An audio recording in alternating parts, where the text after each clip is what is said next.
Namo tassa bhagavato arahato sama sambuddhassa. Namo tassa bhagavato arahato sama sambuddhassa.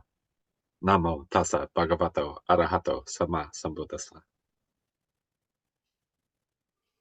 Hey, welcome back to practicing with the Maha Satipatthana Sutta. Thanks to come practice with me today, you guys. I've got a good one for you today. Today we're gonna wrap up actually the first half of the Maha Satipatthana Sutta, but actually this is the conclusion of the Satipatthana Sutta, which is the Buddha's instructions on how to practice. And so in concluding on this, I was going back through our sutta readings and all that we've done. And a point that I've actually been thinking about as we've been rolling is while we've been carefully analyzing this as a sangha, we've been taking this apart one step at a time, and we've looked carefully at each and every step of the frames of reference or foundations of mindfulness. It may surprise you to find out that I think we've missed the point. In fact, today I'm going to present that I think that the fundamental teachings of Buddhism and what I'm going to call the 4 points of Buddhism are found in the part that we missed. So I'm going to share that with you, and then we'll contemplate this together. So let's go back to our sutta. So here we start at the top again. This is the very beginning where we're talking about the body. And the Buddha talks about the anapanasati, the noting of in and out breathing. And he comes down here and he says, and in this way he remains focused internally on the body in and of itself, or externally on the body in and of itself, or both internally and externally on the body in and of itself. Or he remains focused on phenomena, or the origination with regard to the body, on the phenomena passing away in regard to the body, or in the phenomena of the origination and passing away with regard to the body, or his mindfulness that there is a body is maintained to the extent in knowledge and remembrance, and he remains independent, unsustained, not clinging to anything in the world. This is how a monk remains focused in the body in and of itself. And here comes the repetition, because this paragraph, this point, is repeated in the text more often than any other set of phrases in reference to every one of these objects that we're being asked to look at. Let me show so I cut and paste just for demonstration, all of that out into one document. How after every single one of those, we see again that he says, in this way, we remain focused in and of the object in and of itself. And it is so pervasive that it actually is about 2/3 of the document. So if we look at his direction, as we start the presentation here, the Blessed One said this. At the beginning, he sets out that this is the direct path for the purification for beings, for the overcoming of sorrow and lamentation, for the disappearance of pain and stress, for the attainment of the right method, and for the realization of unbinding. In other words, the 4 frames of reference, which 4? Body, feeling, minds, and mental contents.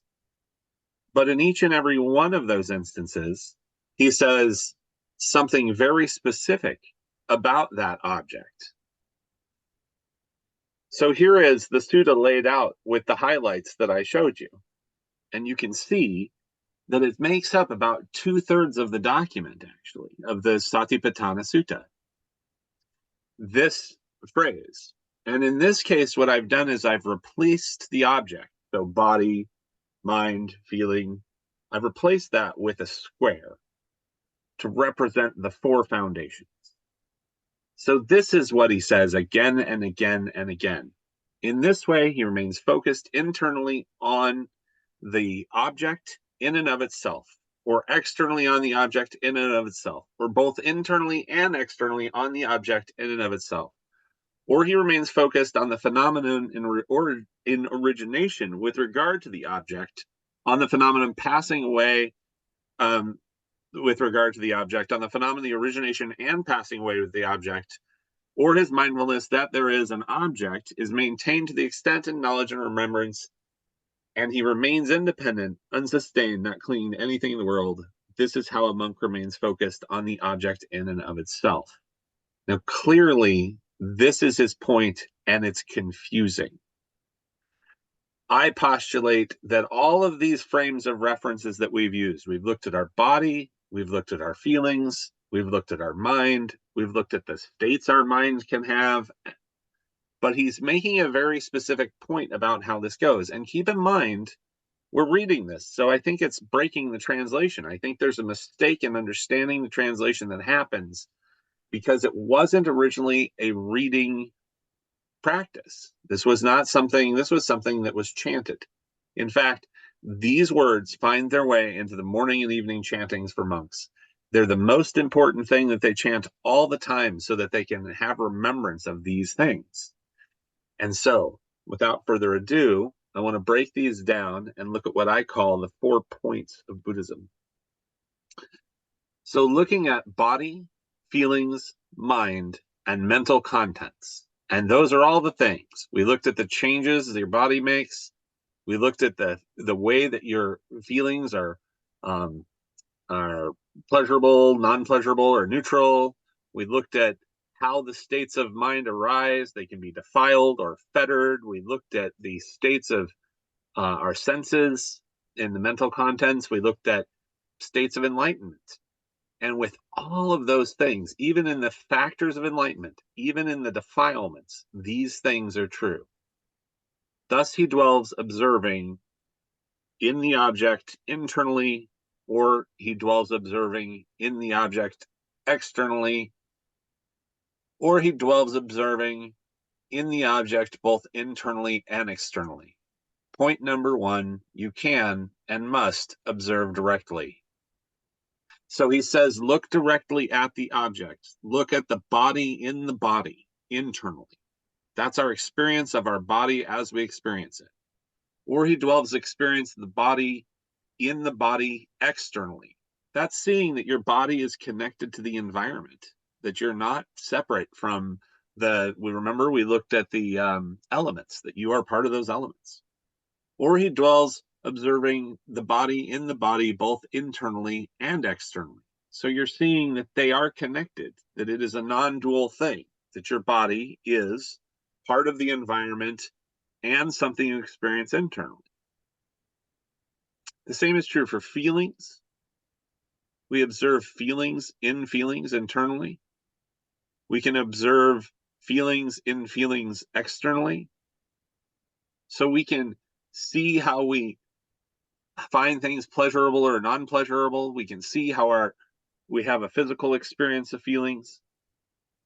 We can see how observing them, we can see them both internally and externally, so we can see their non-dual nature, that our feelings are conditioned by other things, that senses arise, and then we see those senses arise and they cause feelings. We've seen this arise, but we see it by observing directly. The second point. Thus he dwells observing the phenomenon of arising in body, feelings, mind, or mental contents. Thus he dwells observing the phenomena of passing away in body, feelings, mind, or mental contents. Thus he dwells observing the phenomenon of rising and passing away in body, feelings, mind, and mental contents. Everything we observe arises and passes away. That's point 2. It's everything. Your body is going to come and go. Your feelings have already come and gone. Thoughts move faster than probably any of it. And thus, the states of mind also come and go. Nowhere in any of those things is there something that stays. So the second point, everything we observe arises and passes away. The third point, now his awareness is established. This is a body. This is feelings. This is mind. This is mental contents. They do in fact exist. They are real, and I see them. Thus, he develops his awareness to such an extent that there is mere understanding along with mere awareness. So we just see it. We just note it. Here it is. We see that there is a body. Yep, there is. Right now, there is. It looks like this. It feels like this. We see that there is a mind. It's in this state. We see that we're having a feeling, but we see it really clearly. So, point 3, using awareness, we see merely what is real and happening right now.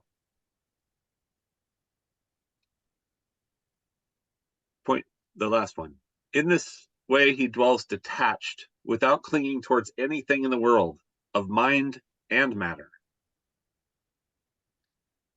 This is how a monk dwells observing. Detached.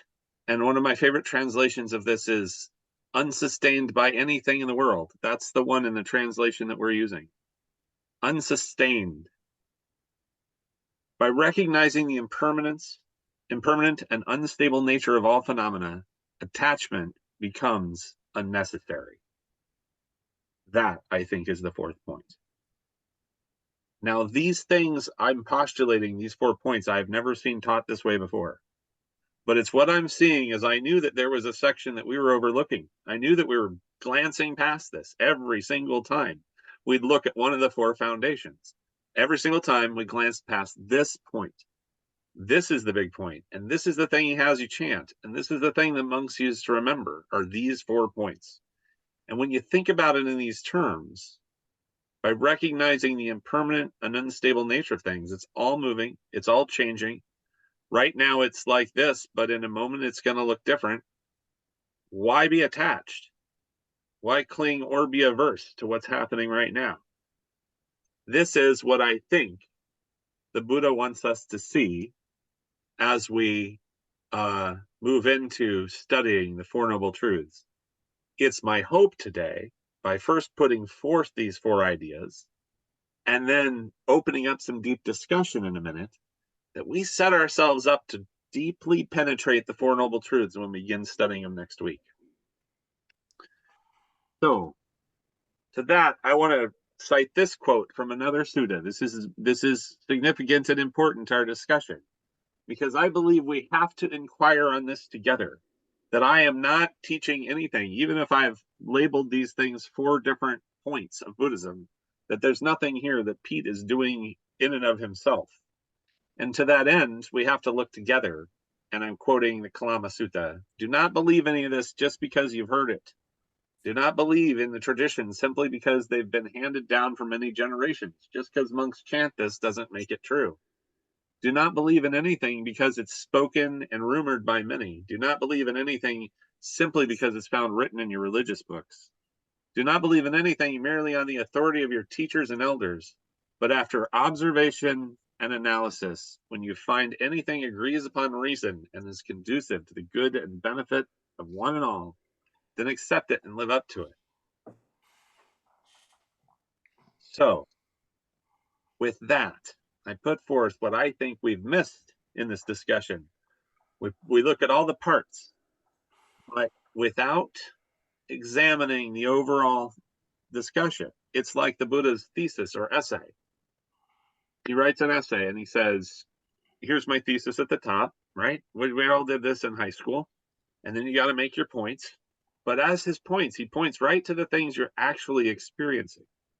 And as he points to the things you're actually experiencing, he's repeating the same thing that remains true for all of them. So, to open up group discussion, I'm going to go back and I'm going to put on the screen some questions to propose on each one of these to open up the discussion. And when you see them, consider these and your own thoughts. And Chris has got something to say first. Yeah, it's fascinating to me that what you're pointing to is absolutely correct. Like he lays out, he says, he gives you the method, right? In the directions. Look at this, see it for what it is. Look at this, see it for what it is. Know this about this. Know this about that. Know this about this. And it's kind of, like here's the object. Do this. Do this. Do this. And then when we're reading the Sutta or we're reading it the first time, we're like, oh yeah, the body. All right, we're gonna work on the body right now. Oh yeah, the emotions. We're gonna work on the emotions right now. And the point isn't those individual things. The point is the method. Like here's the path, because even the Sutta opens, this is the path, Right. right? Right. He's like, step here, step here, step over here, Yep. step over here. And we're like, the body, the mind, the emotions. Right. Oh, those thought forms. I mean, that's a hard thing for me to always wrap around. Like, what the hell is a thought form? But it's like, and in fact, yeah, we end up just completely overlooking, like, oh no, there's a process here. Yeah. Yeah. And he's got something he's trying to show us. I'm really Yeah. struck by a few things. I'm struck by the fact I'm really struck by the teacher. I'm struck by the teacher who's like, I got this thing. I really want to get this point across because I do it all the time. I do it every week. How do I get this point across? And I'm struck by how it does. It has to be inquiry. You have to be looking, right? Like it has to be an active thing. It can't be the teacher says this. It can't just be we read it. Um, so yeah, so here's the part where we go off the deep end, because what I really want to do is I want to look deeply at each one of these points, and I want to hear what the group has to say. So what I did was I added some questions to examine each one of these points. So here's point one. You can and must observe directly. Is observation itself free from the observer? In observing directly, what dissolves, the object, the observer, or both? And how does the act of direct observation challenge our habitual patterns of thought and perception? Big question. I thought they sounded good. What do you all think? When you look at this thing of directly observing, right? And we looked at like these things arise. I recall the experience of here's my coffee cup. And then we're like, oh, that's a coffee cup. Our mind arises to meet it. Where's the thing that's observed versus the thing that's observing? Like if a tree falls in the forest, if nobody's there to hear it, kind of thing. To me, Yeah. I see, because he in the instructions. I'm just gonna go back to his instructions, right? Yeah. He says, Yeah. observe it internally, observe it externally, and so it's more than just. And this kind of means, how do you look at a coffee cup internally, Right. right? I mean, and it's like, well, here's the coffee cup in my hand. You can see my coffee cup with my little goofy design. And it's like, okay, how do you look at a coffee cup internally? Well, you call it a coffee cup. So you have some internal frame you're referencing as coffee cup, right? Right. You're bringing And then some memory. you're bringing the past, and you're bringing what you have experienced or know, understand. But then he says, look at it externally. Ah, it's a coffee cup. But but I see now it's ceramic with paint on it. Mm. And maybe there's coffee inside of it. And in that process, you begin to break down both ideas, like the internal idea and also the external idea, like what, and so you can begin to see something for what it is as it is, which is what he's trying to get to, right? Right. And then he brings the next question, like, how do you feel about that, right? You know, Yes.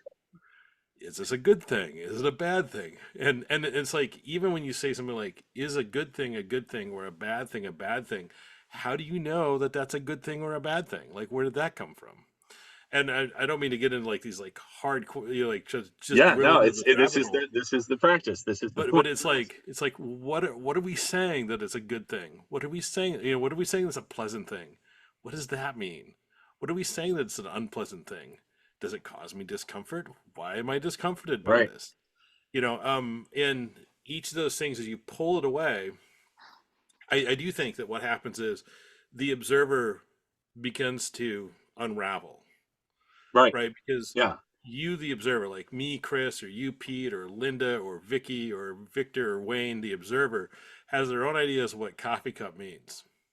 Yeah, well, is the observer, if we're gonna, let's using the term observer, um, the observer brings with it the point, the things that we've looked at. There's the physical body part of an observer. We note there's a physical thing happening there. It's part of the environment, and it's part of me, right? And we notice that in the observer, there's a feeling, that there's a thing, that there's a constituent that is what we call observer, that has feelings, that those feelings also come with some mental states about those feelings, whether they're, clinging mental states, they're defiled mental states, or they're seven factors of enlightenment mental states, that those things come together, that we can see those constituents come together with the physical attributes of the senses, and that we can also see them coming together as the five aggregates, right? We talked about the five functional things that make us up. So when we see that, which one of those is the observer? Which one of those is self? Can you point to any one of them and say, that's me, that's myself, my body is myself? It's not just yours, it belongs to the environment too. It's internal and external. Any thought that can come into being without influence of something from the past that has not been conditioned by that, so it's not independently yours. Feelings come and go, and you can't say this will be this one and that'll be that one, so they don't belong to you. And so where in all of those things can we find a self? The observer. Could it be fair to say that the observer is the observed?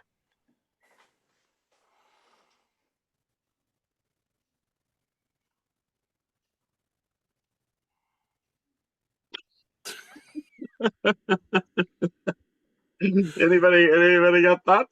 I know we're getting deep. Vicky, Well, what you got? You well, yeah, that was interesting when you threw that last one in there. So I'm still kind of going, oh, I think I was thinking somewhere else.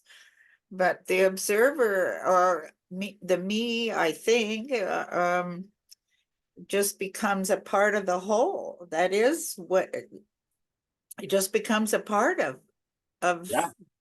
the whole. Yeah. So the me and that whole kind of keeps changing too. Yep.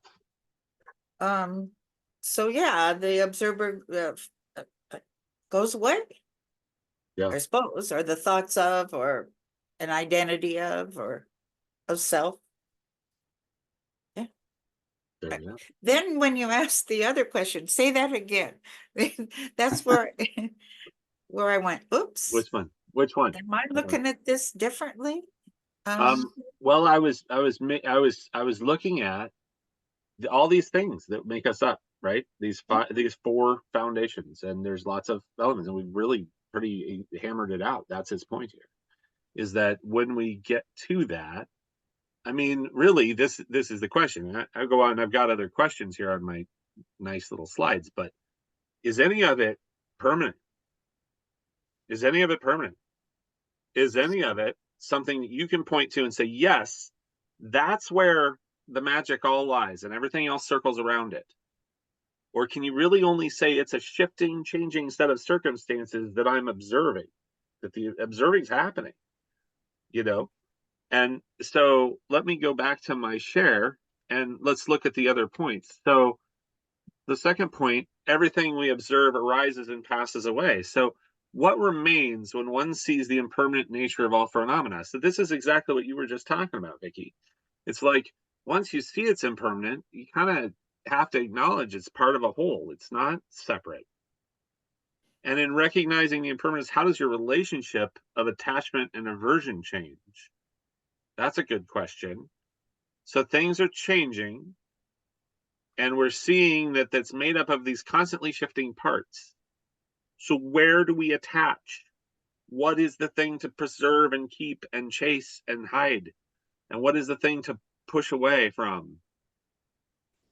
can the mind that is aware of arising and passing away find stillness in all of that motion? So there it sits. It's all moving. We're observing it.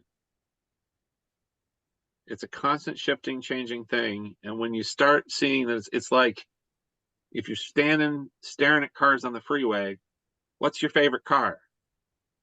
Whoosh, whoosh, whoosh. They go by so fast. Like, which one is the one that you're going to pick and say, that's the one, that's where I am?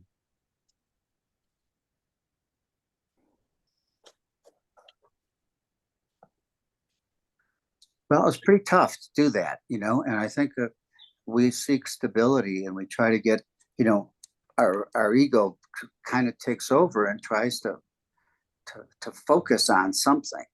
It's, difficult to, you can use a meditative practices to kind of see the differences in the impermanence, but I think our ego is really powerful in that way and creates the self.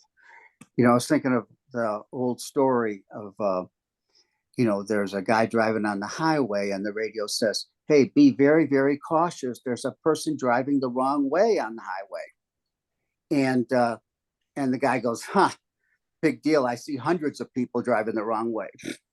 Right. Yeah. Just one, there's hundreds of cars. Yeah. And it's, really heavy structured ego that forces us to kind of not see things this way. Well, and it's interesting because, back to this is Siddhartha saying, hey, this is the path. Look over here and you see this, and then it becomes clear. And as long as this wasn't clear to me, I too was really confused. And he acknowledges, part of this is acknowledging, what's that part that we always chase in meditation? I don't want monkey mind. I want to be stable. I'm going to go find this bliss. If I sit long enough or walk long enough or walk just right or sit just right, then I'll be blissful. And none of that actually fits this model. What fits this model, what he's saying is, it's always different every time you sit down.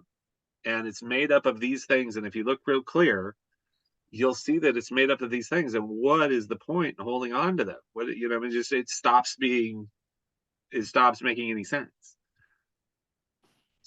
It's kind of interesting. There's no there. There's no there. Yeah. Right. It's like when you sit to practice, and it's not like I'm going to practice to, have my crown chakra open up and illuminate the world, or I'm not practicing so I can experience happiness. I'm practicing. I'm engaging in the practice, and the practice is to see clearly now in the moment. And and what I mean by that is that even those things are activities, right? They're not states of being to get to. They're not states of identity to express. It's, I sit to practice, I'm going to note my breath. I'm noting my breath.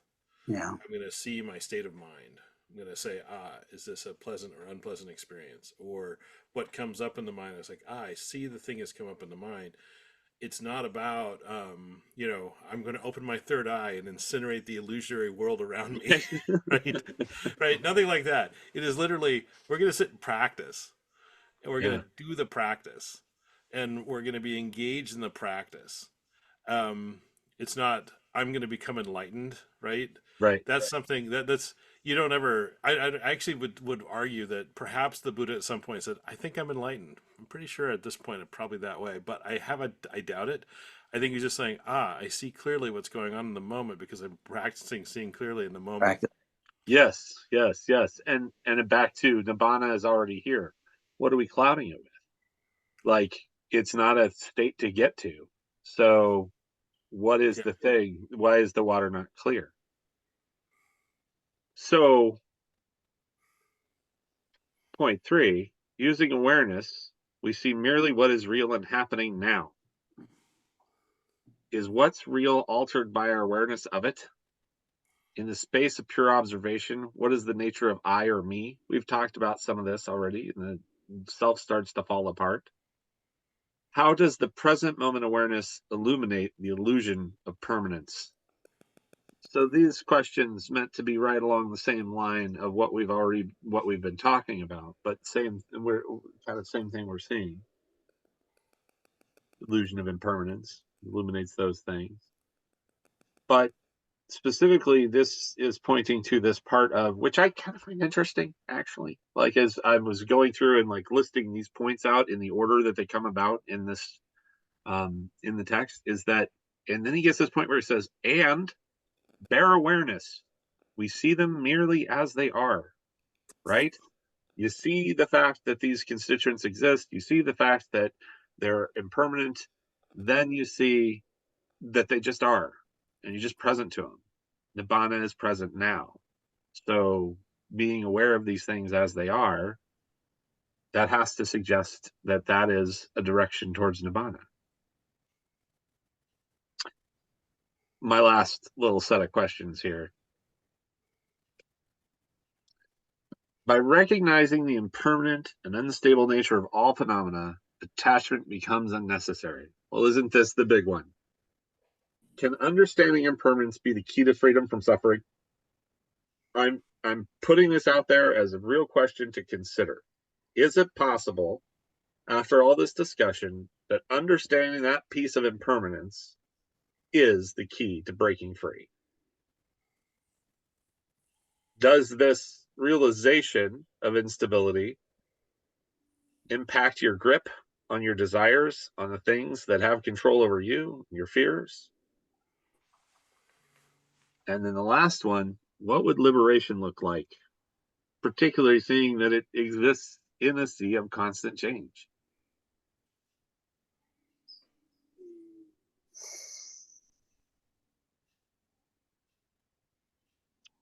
So, what's the point of that thing that's bothering you so badly? Like the fear that you have that's been in your life a long time and it's hard to confront, because we all have one. We all have some things like that. When it comes up and we see it and we're triggered by the suffering, gosh, I'm sad, I'm fearful, I'm angry. If you understand the impermanence, where's its energy? Where's its power over you? Recognize it's impermanent and it goes away, then it shouldn't have any. You just let it be. You're observing it. Yeah.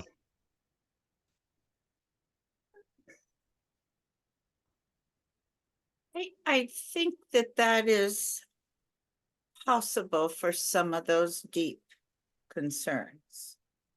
And I've even kind of practiced that a bit on smaller concerns and can see it working. Like I can see it arise, a little twinge of something that I'm let's say adverse to. Like, no, I don't, my first reaction is, no, I don't want to do that. And then I've taken some time to think or feel or whatever, take a breath, and been able to deal with that and kind of let it go. But there's small things. It's the biggies that I think for me require practice and learning and continuing. And this says, and it's not going to go away instantly. Yeah, that when it comes up, Mm-hmm. when it comes up, you're going to be fully aware. You're going to look at it. You're going to see its constituents. You're going to see how it arises in your mind and what it does there. And you're going to know that it passes away and that it's not yours. And that is the practice. So this is the recommendation of the practice. And I got to say, sitting here after listening to the good discussions we've had and the way this has gone over the past several weeks, we're getting ready to go penetrate the Four Noble Truths, the hard work of Buddhism. But I do think that we're prepared to do that. I feel like we've looked at this and we're taking a new tool to it. So when we go to examine it, I do think that we're going to examine it deeply. And I'd just like to note what it's like to not do that. Like what it's like to not be conscious of these things, because we've all been there too. And most folk, they are there. They're in the habitual nature of their delusions. They haven't even thought about the idea that their body might come and go, or that their thoughts come and go. I mean, they are the experience, right? Rather than the observer and the observed, they're the experience of suffering. Or even trapped in the experience of suffering without Yeah. an awareness that there's an avenue out that makes any sense. And here sits the boss, and he says, you know what I saw that's different than what everybody else saw? And once I fully understood, I didn't have to sweat stuff so bad anymore. I mean, really? That I felt better? That most of my time was blissful? You know? We go back to that analogy I started with the garage. We're going to clean out our garage. We're going to separate out these piles, and we're going to sort out the garage. And so we make the pile to go to Goodwill, and the pile to go to the garbage, the pile of stuff I want to keep, and the pile of stuff that's got to get put someplace else. And we break it down so that we can see it. And that's not cleaning out the garage. That's breaking things down into piles. Cleaning out the garage, piles are broken down, takes care of itself. Once the piles are there, the garage is nearly cleaned out, and we have had all that experience. Whoa, that went a little faster than I thought. Man, this chore is getting done. Imagine the bliss of a perfectly tamed, cleaned up garage where everything is where it belongs. And when you sit in that space, it's clean and clear, and you can do whatever you want in that garage. All of a sudden, isn't that a blissful state? Is that an okay metaphor for nirvana? A cleaned out garage? Maybe so. To conclude, I wanted to share this last little bit. This is a quote from another sutta. Monks, this is the forerunner and precursor of the rising of the sun, namely the dawn. So too for a monk, this is the forerunner and precursor to the breakthrough of the Four Noble Truths as they really are. That is the knowledge of suffering, the knowledge of the origin of suffering, the knowledge of the cessation of suffering, and the knowledge of the way leading to the cessation of suffering. And that is my talk for this week. Any other thoughts before we conclude? I see that our friend Wayne has joined us, at least in audio. Wayne, we all love you, and we're sending you thoughts of loving kindness.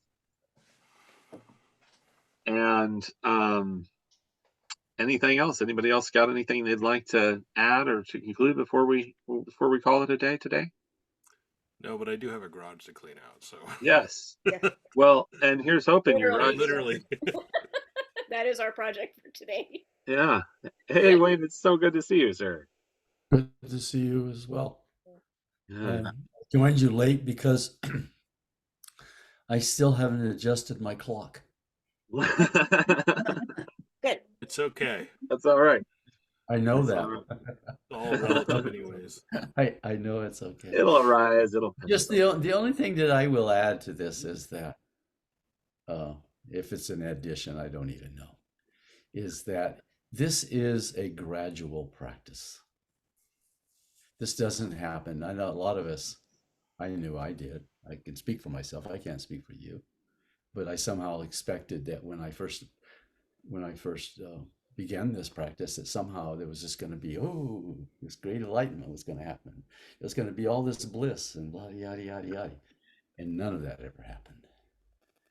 Because it's a gradual practice. And I think what's important, the thing that I have learned, is this awareness. And we talk about I can talk to a person that doesn't practice the way we practice, or understand the practice the way we understand it. And you can bring up things, and it's like, oh, that's obvious. And yet it's only obvious to them when you point it out to them. And then it just says, oh yeah, that's obvious. That's cool. Boom, they're gone back to where they always were. But you always have to be aware constantly as things arise in you. And concepts. Yeah, it's a thing to do. Good, bad concepts. They're only concepts. Well, That's all That's all. Thanks for adding that, Wayne. Glad to see you. Glad to have you. Glad to have you with us here today, and glad to have everybody here. I'm super grateful for this practice. I feel like it's been fruitful. You know, we started with what was going to be 7 weeks. Now it's 10 weeks. And I'll tell you, last week I was talking to Ajahn Brian. I was talking to him about the Four Noble Truths and the Eightfold Path. And he has made a recommendation of how I break the Four Noble Truths down into 2 pieces and the Eightfold Path down into 3. So I got 5 more talks in me for this thing, and we will have completely covered the ground for this stuff. Until we realize we haven't. Until we, you know, like Wayne says, like you point out, like we've all pointed out, this is a practice of happening as things are observing, so it's ongoing, constant, and live. So that's the deal. And so part of that ongoing, constant, and live practice is to share loving kindness with all beings, and so together we'll reflect on universal well-being. May we abide in well-being, in freedom from affliction, in freedom from hostility, in freedom from ill will, in freedom from anxiety, and may we maintain well-being in ourselves. May everyone abide in well-being, in freedom from hostility, in freedom from ill will, in freedom from anxiety, and may they maintain well-being in themselves. May all beings be released from all suffering, and may they not be parted from the good fortune they have attained. When they act upon intention, all beings are the owners of their action and inherit its results. Their future is born from such action, companion to such action, and its results will be their home. All actions with intention, be they skillful or harmful, such acts they will be the heirs.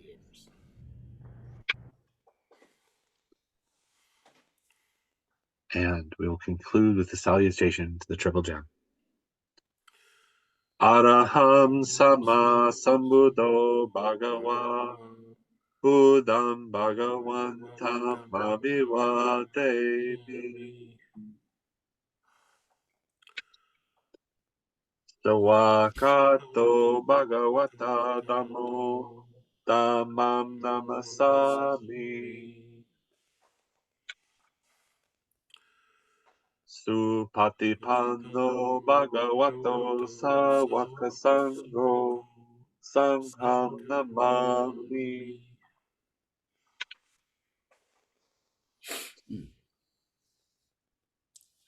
I wish you all good spring cleaning on your garages. And next week we will start looking at the Four Noble Truths. All right. Bye for now. Bye-bye. Thanks, Pete. Weekend.